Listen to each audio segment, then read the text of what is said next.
Drama की शुरुआत में हमें फीमेल लीड जिनबे दिखाई जाती है, जो एक मशहूर एक्ट्रेस है।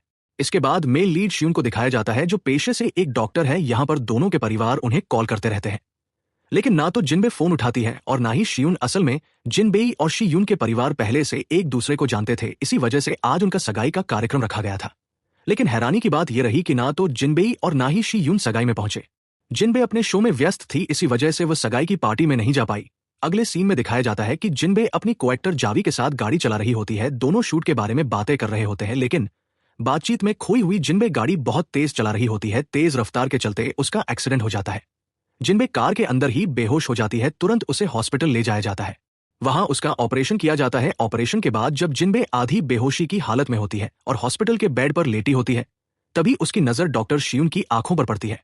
डॉक्टर ने अपने चेहरे पर मास्क पहना होता है, इसलिए जिनबे को बस उसकी गहरी आंखें ही दिखाई देती है।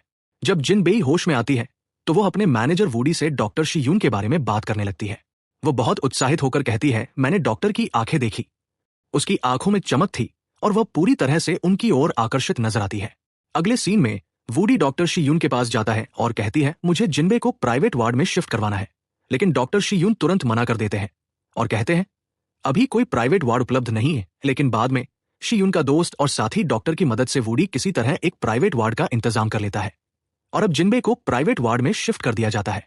नेक्स्ट सीन में दिखाया जाता है कि शियून अपने कंप्यूटर पर जिनबेई से जुड़ी कुछ खबरें देख रहे होते हैं।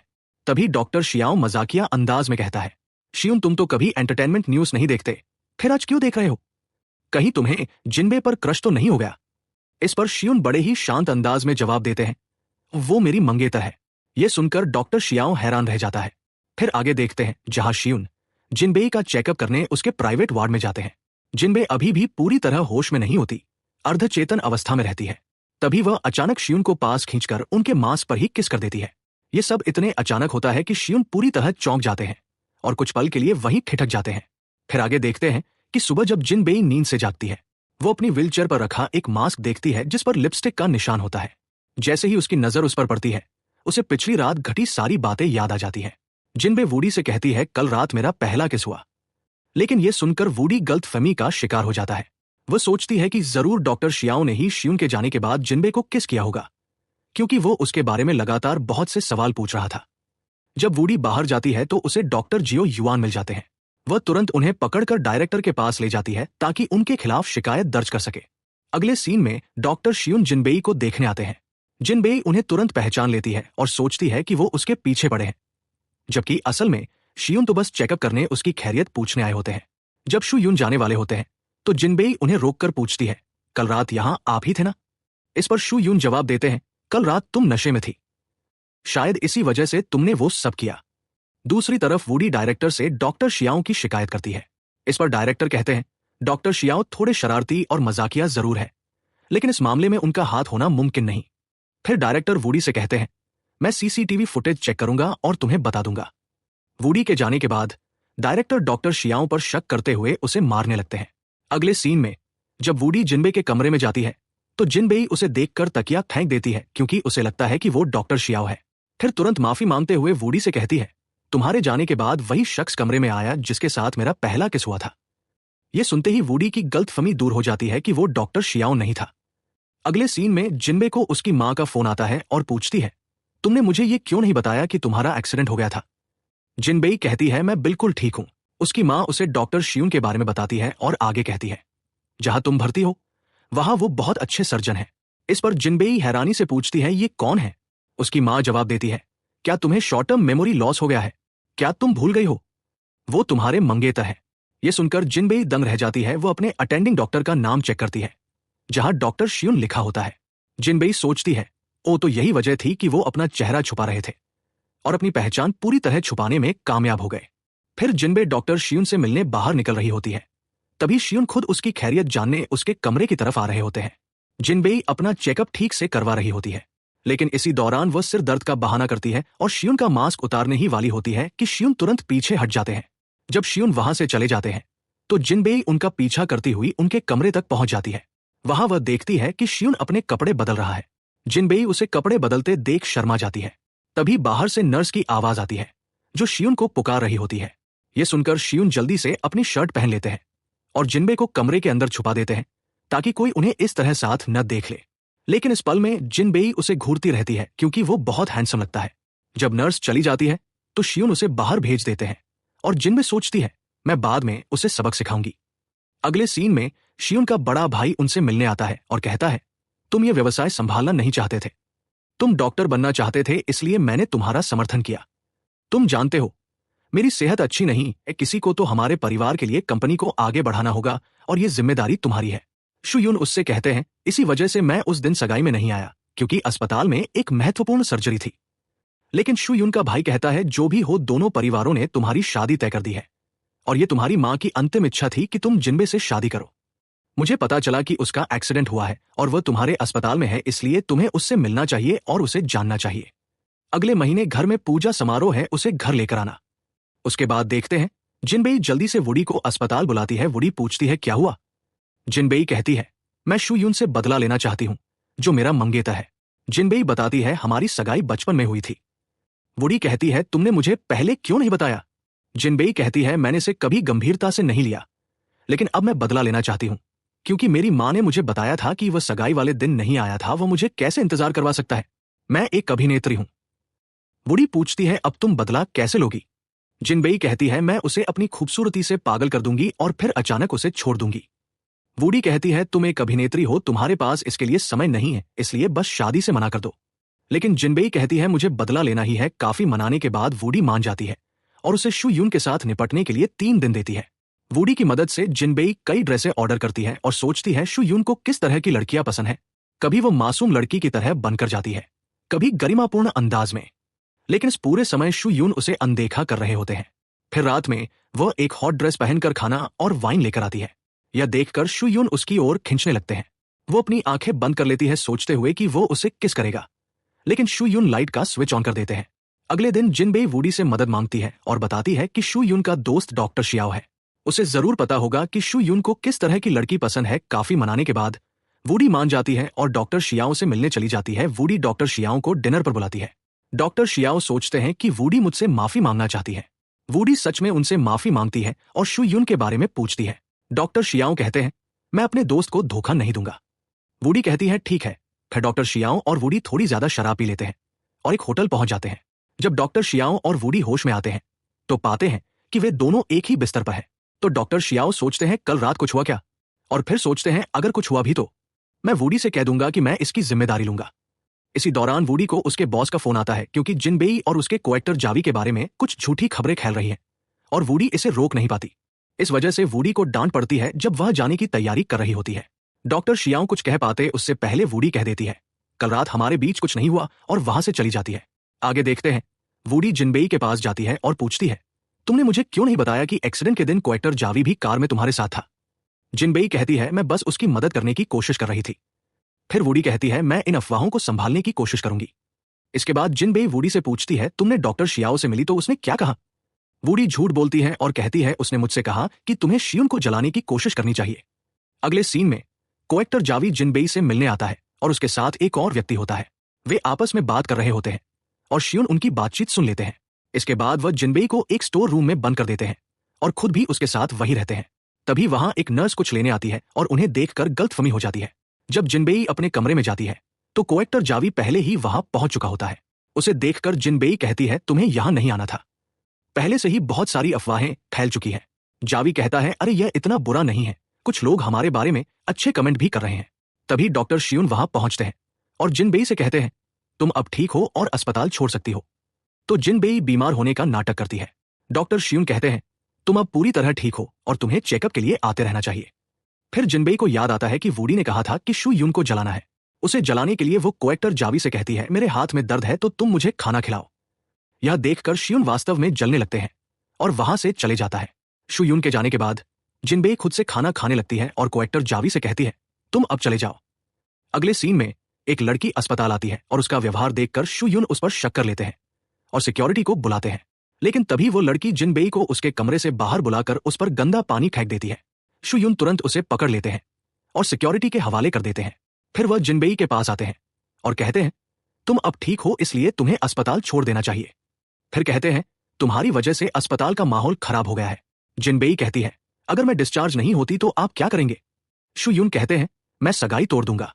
ये सुनकर जिनबेई बहुत दुखी होती है और अपना सामान पैक करके जाने लगती है। रास्ते में उसे शू यून मिल जाते हैं।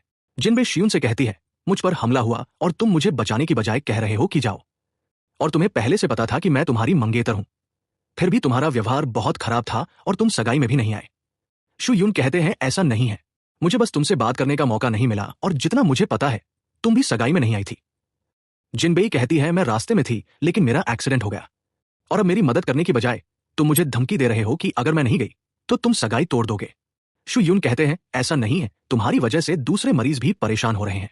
जिनबेई कहती है, ओह, तो तुम्हारे लिए काम ज्यादा महत्वपूर्ण है, और गुस्से में जाने लगती है। तभी उसका हील टूट जाता है और शू यून उसकी मदद करने आते हैं, लेकिन जिनबे गुस्से में हील वहीं फेंक देती है और नंगे पैर चलते हुए चली जाती है। अगले सीन में जिनबे घर लौटती है और बहुत उदास महसूस करती है। अस्पताल में बिताए पलों को याद करके वह अकेले ही रो पड़ती है। तभी दरवाजे की घंटी बजती है। जिनबे दरवाजा खोलती है और शू यून को खड़ा पाती है। उसे देखकर वो तुरंत दरवाजा बंद कर देती है। कुछ देर अपने आंसू पोंछने के बाद वो फिर से दरवाजा खोलती है और शू यून से पूछती है, क्या तुम सगाई तोड़ने वाले नहीं थे? लेकिन शू यून अंदर आता है। वह जिनबेई के पैरों में चप्पल पहनाता है और धीरे से उनके पैरों पर दवा लगाता है। ये देखकर जिनबेई खुश हो जाती है। वो शू यून से पूछती है, मेरे बारे में बहुत सारी अफवाहें हैं, क्या तुम मेरी बात पर यकीन करते हो? सच में मेरा कोई अफेयर नहीं है। शू यून जवाब देता है, मैं अफवाहों पर विश्वास नहीं करता। शियून जैसे ही वह जाने लगता है, जिनबेई कहती है, बाहर बहुत ठंड है, तुम आज रात यही रुक सकते हो, और शू यून के लिए कॉफी लेने चली जाती है। लेकिन जब वह वापस आती है तो पाता है कि शू यून पहले ही चला जा चुका है। जिनबेई को लगता है कि उसने बिना अलविदा कहे ही चला गया। आगे देखते हैं, जिनबे वुडी के घर पहुंचती है और मदद मांगते हुए कहती है, मैं चाहता हूं कि शू यून मुझसे किसी तरह प्यार करने लगे, इसलिए डॉक्टर शियाओ से मिलो और शू यून के बारे में कुछ पता करो। लेकिन वुडी साफ मना कर देती है और जिनबे को घर से बाहर निकाल देती है। वुडी के सिंक का पाइप टूट जाता है और नीचे पानी रिसने लगता है। डॉक्टर शियाओ जो नीचे रहते हैं, ये नहीं जानती थी कि वुडी ऊपर रहती है। जब वह जांच करने ऊपर जाते हैं और दरवाजा खटखटाते हैं तो वुडी और शियाओ दोनों एक दूसरे को देखकर चौंक जाते हैं। तभी उन्हें एहसास होता है कि वे दोनों पड़ोसी हैं। डॉक्टर शियाओ सिंक की मरम्मत शुरू करते हैं और बातचीत के दौरान वुडी शू यून के बारे में पूछती है। डॉक्टर शियाओ बताते हैं, शुरुआत में शियून मुझसे बात भी नहीं करता था, लेकिन बाद में उसने बातचीत शुरू कर दी। वुडी को अब समझ आ जाता है कि शू यून आसानी से किसी से बात नहीं करता। वुडी जिनबेई को फोन करती है और सब कुछ बताती है। इसके बाद जिनबेई को अंदाजा हो जाता है कि शू यून को कैसे संभालना होगा। जिनबेई शू यून को प्रभावित करने के लिए एक शीट मास्क भेजती है और कहती है, तुम्हारी त्वचा थोड़ी रूखी है, इसलिए तुम्हें इसका इस्तेमाल करना चाहिए। शू यून उपहार स्वीकार कर लेते हैं और जिनबेई को धन्यवाद देते हैं। इसके बाद दोनों बहुत सारी बातें करने लगते हैं। फिर देखते हैं, जिनबेई अपने शूट लोकेशन पर पहुंचती है और सबसे पहले सभी के साथ एक ग्रुप फोटो खिंचवाती है। कुछ ही समय बाद उसे उल्टी होने लगती है, इसलिए वह थोड़ी देर आराम करने बैठती है। आराम करते समय वो शू यूने को मैसेज करती है और पूछती है कि वह कैसा है। जिनबेई मैसेज लिख ही रही होती है कि तभी एक लड़की पीछे से आती है और उसे पढ़ने के लिए स्क्रिप्ट देती है। जिनबेई अपना फोन रख देती है और स्क्रिप्ट पढ़ने लगती है, लेकिन उसका मैसेज अभी तक डिलीवर नहीं हुआ।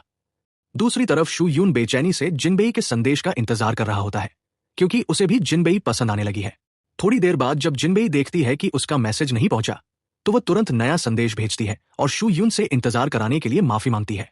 शू यून ये पढ़कर बहुत खुश हो जाता है। अगले सीन में जिनबेई अपनी जूनियर अभिनेत्री के साथ एक सीन शूट कर रही होती है। शूट के दौरान जूनियर अभिनेत्री लगातार खांसती रहती है, जिसकी वजह से एक ही सीन कई बार दोहराना पड़ता है। इसी बीच जिनबेई को भी उल्टी आने लगती है।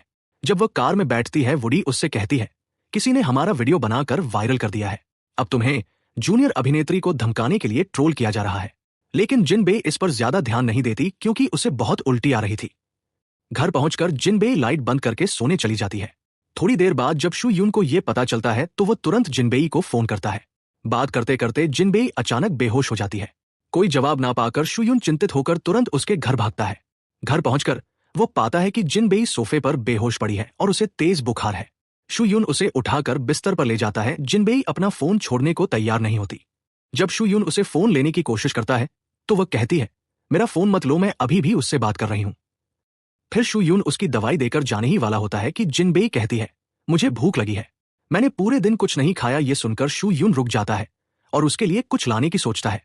फिर जिनबेई किसी तरह रसोई में पहुंचती है, क्योंकि उसके घर में बिजली नहीं थी। वो खाने के लिए कुछ ढूंढती है, लेकिन सब कुछ एक्सपायर हो चुका होता है। ये देखकर वो बहुत परेशान हो जाती है। तभी घर में बिजली वापस आ जाती है और शू यून भी पहुंच जाता है, जो उसके लिए खाना लेकर आया था। वह ध्यान से रात का खाना तैयार करता है और उन्हें परोसता है। खाने के बाद शू यून देखता है कि घर बहुत गंदा है, तो वो खुद ही सफाई में लग जाता है। ये देखकर जिनबे बहुत प्रभावित होती है। थकान और राहत से भरी वो वहीं सो जाती है। शू यून उसके ऊपर कंबल डाल देता है और जाने ही वाला होता है कि जिनबे उसका हाथ पकड़ लेती है और उसे जाने से रोकती है। शू यून वहीं रुक जाता है। मॉर्निंग में जब जिनबे की आंखें खुलती है तो वो पाती है कि शू यून उसके बगल में सो रहा है। ये देखकर वो बेहद खुश होती है। शू यून भी जाग जाता है और जाने से पहले उससे कहते हैं, अपना ध्यान रखना। तभी शू यून को अपने भाई का एक बात याद आता है, जो उसे आने वाले घर का पूजा समारोह की याद दिलाता है। शू यून जिनबे से पूछता है, मैं रविवार को घर पर होने वाले पूजा समारोह में जा रहा हूं, क्या तुम मेरे साथ चलोगी? जिनबे बहुत उत्साहित होती है और हाँ कहने ही वाली होती है, लेकिन फिर कुछ पल के लिए चुप हो जाती है और शू यून की ओर देखती है। जिनबे शू यून से कहती है, मैं तुम्हारे साथ कैसे जा सकती हूं? मैं तुम्हारे लिए क्या हूं?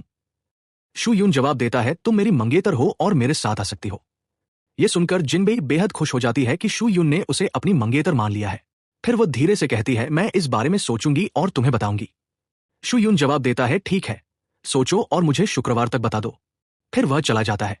अगले सीन में वुडी जिनबे को फोन करती है और उसकी सेहत के बारे में पूछती है। जिनबे मुस्कुराते हुए बताती है कि शू यून ने पूरी रात उसका कैसे ख्याल रखा।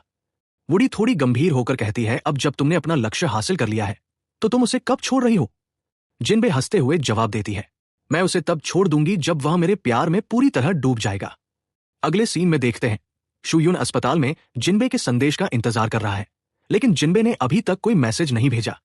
तभी डॉक्टर शियाओ आता है और शू यून को बताता है कि जिनबे के बारे में अफवाह वाली बात साफ हो गई है। फिर देखते हैं डॉक्टर शियाओ डॉक्टर शियून के साथ खेल रहा होता है, लेकिन शियून कुछ परेशान नजर आता है।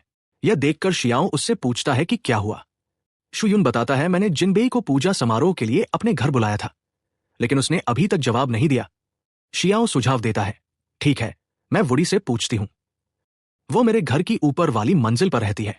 काम खत्म होने के बाद शियाओ तुरंत वुडी के पास जाती है और बातचीत के दौरान पूछता है, क्या जिनबे शू यून के साथ पूजा समारोह में जा रही है? वुडी मुस्कुराते हुए जवाब देती है, मैं आज छुट्टी पर हूं, और वैसे भी ये जिनबे का निजी मामला है, मुझे इसके बारे में कुछ पता नहीं। शियाओ कहता है, ये उसका निजी मामला है, लेकिन शू यून परेशान हो रहा है इसलिए मैंने पूछा। इसके बाद शियाओ वहां से चला जाता है। दूसरी तरफ शू यून बहुत चिंतित है क्योंकि उसे अभी तक जिनबे का मैसेज नहीं मिला। यह देखकर शियाओ उसे दिलासा देता है, थोड़ा धैर्य रखो, जिनबे जरूर मैसेज भेजेगी। इसी बीच जिनबे अपने शूट के बाद शू यून के संदेश का इंतजार कर रही होती है, लेकिन दोनों में से कोई भी पहले मैसेज नहीं करता। वो वुडी से कहती है, शू यून ने मुझे पूजा समारोह के लिए अपने घर बुलाया है। वुडी पूछती है, फिर तुमने क्या कहा? जिनबे जवाब देती है, मैंने कहा कि मैं इसके बारे में सोचूंगी और बाद में बताऊंगी। वुडी सलाह देती है, बस उसे ना कह दो, लेकिन जिनबे ऐसा नहीं करना चाहती थी। अगले सीन में शू यून को अपने भाई का फोन आता है। भाई पूछता है, तुम कल पूजा समारोह के लिए घर आ रहे हो है ना? शू यून हाँ कह देता है। फोन रखने के बाद वो फिर भी चिंतित नजर आता है क्योंकि उसे अभी तक जिनबे का कोई संदेश नहीं मिला। वो खुद संदेश भेजने के बारे में सोचता है, लेकिन फिर रुक जाता है। दूसरी तरफ जिनबे भी शू यून के संदेश का इंतजार कर रही होती है, लेकिन खुद से कोई मैसेज नहीं भेजता।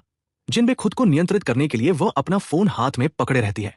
धीरे धीरे नींद उसकी आंखों पर हावी हो जाती है और वो वहीं सो जाती है। नींद में उसका फोन हाथ से गिर जाता है।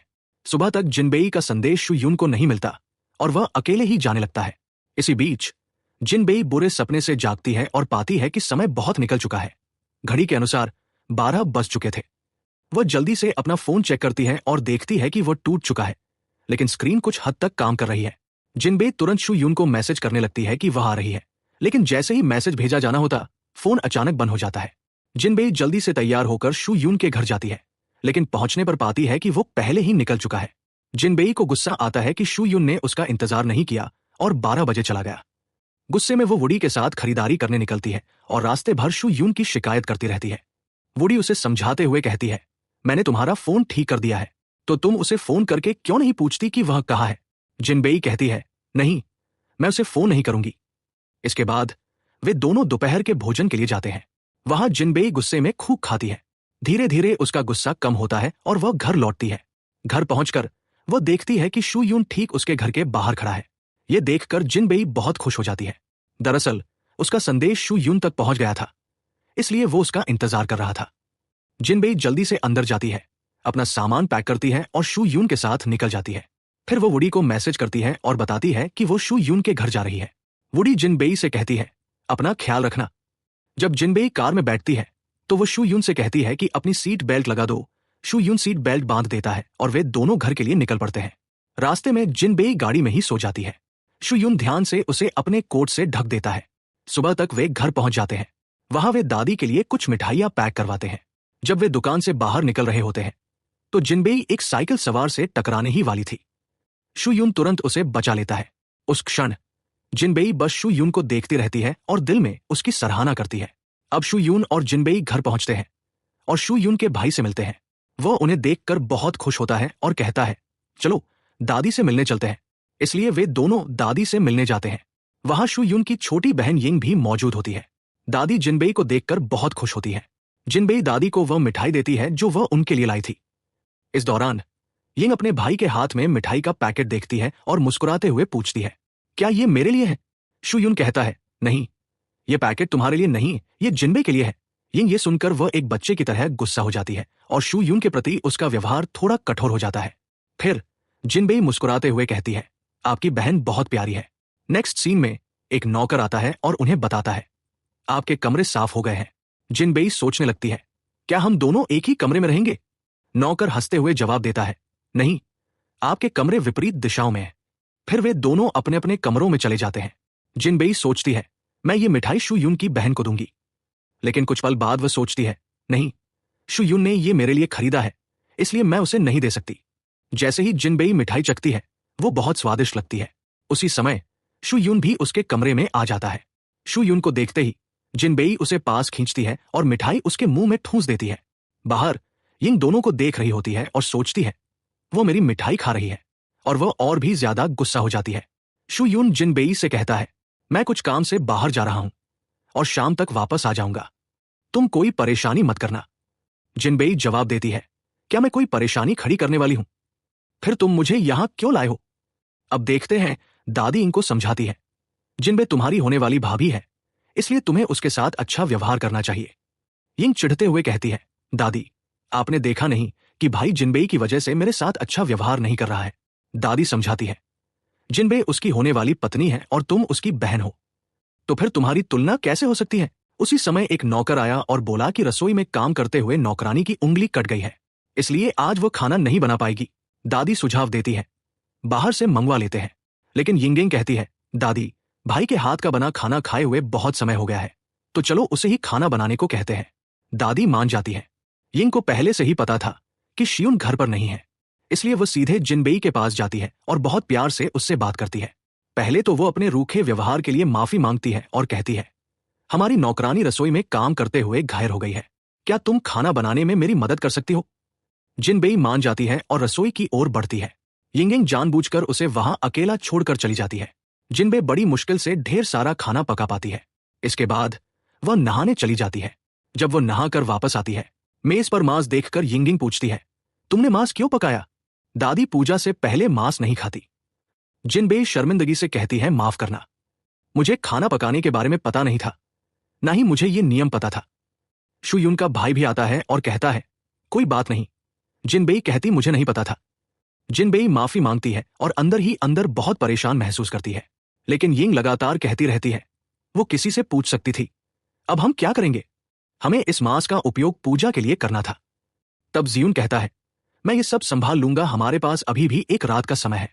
यिंग गुस्से में कहती है, जिनबेई अभी हमारे घर आई है और उसने परेशानी शुरू कर दी है। फिर बाहर से खाना ऑर्डर करते हैं। यिंगेंग गुस्से में चली जाती है। इस पर शू यून का बड़ा भाई जिनबेई से कहता है, यिंगेंग के व्यवहार पर ध्यान मत दो। अब रात के समय शू यून अगले दिन के लिए मांस तैयार कर रहा होता है और जिनबेई चुपके से उसे देख रही होती है। तभी शू यून उसे देख लेता है और कहता है, अंदर आ जाओ। जिनबेई मुस्कुराते हुए पूछती है, क्या मैं तुम्हारी कुछ मदद कर सकती हूं? लेकिन शू यून मना करते हुए जवाब देता है, और परेशानी मत करो। जिनबेई शरारती अंदाज में कहती है, मैं परेशानी क्यों खड़ी करूं? मैं तो बस अपनी खूबसूरती से तुम्हें थोड़ा खुश करने आई थी। तभी उनकी बिल्ली वहां आ जाती है, जिसे जिनबेई बहुत पसंद करती है। वह उसे गोद में उठा लेती है। जिनबेई की ये प्यारी हरकतें देखकर शू यून बस उसे देखते ही रह जाता है। जब जिनबेई ने देखा कि खाना बनाते समय कुछ मांस उसके गाल पर लग गया है, तो वो शू यून के पास गई और धीरे धीरे उसे साफ करने लगी। दादी बाहर से उन्हें देख रही थी और ये नजारा देखकर बहुत खुश हुई।